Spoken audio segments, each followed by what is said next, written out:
নমস্কার। আফ্রিকা, রবীন্দ্রনাথ ঠাকুর। উদ্ভ্রান্ত সেই আদিম যুগে স্রষ্টা যখন নিজের প্রতি অসন্তোষে নতুন সৃষ্টিকে বারবার করছিলেন বিধ্বস্ত, তার সেই অধৈর্যে ঘন ঘন মাথা নাড়ার দিনে রুদ্র সমুদ্রের বাহু প্রাচী ধরিত্রীর বুকের থেকে ছিনিয়ে নিয়ে গেল তোমাকে। আফ্রিকা, বাঁধলে তোমাকে বনস্পতির নিবিড় পাহারায় কৃপণ আলোর অন্তর্পুরে।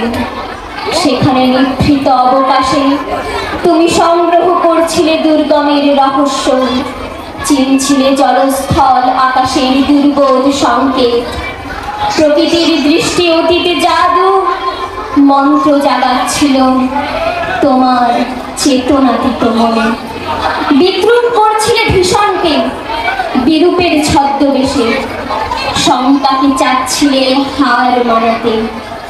আপনাকে উগ্র করে বিভীষিকার প্রচন্ড মহিমায় তাণ্ডবের দুন্দুভি না দে। হায় ছায়া পিতা, কালো ঘোমটার নিচে অপরিচিত ছিল তোমার মানব রূপ। উপেক্ষার আবির দৃষ্টিতে এলোরা লোহার হাত করে নিয়ে নখ যাদের তীক্ষ্ণ তোমার নেত্রের চেয়ে এলো মানুষ ধরার দল। গর্বে যারা অন্ধ তোমার সূর্যহারা অরণ্যের চেয়ে সভ্যের বর্বর লোক নগ্ন করল আপন নির্লজ্জ অমানুষতা। তোমার ভাষাহীন ক্রন্দনে বাষ্পাকুল অরণ্য পথে পঙ্কিল হলো ধুলি তোমার রক্তে অশ্রুতে মিশে। দস্যু পায়ে কাটা মারা জুতোর তলা বিভৎস কাদার পিণ্ড চির চিহ্ন দিয়ে গেল তোমার অপমানিত ইতিহাসে।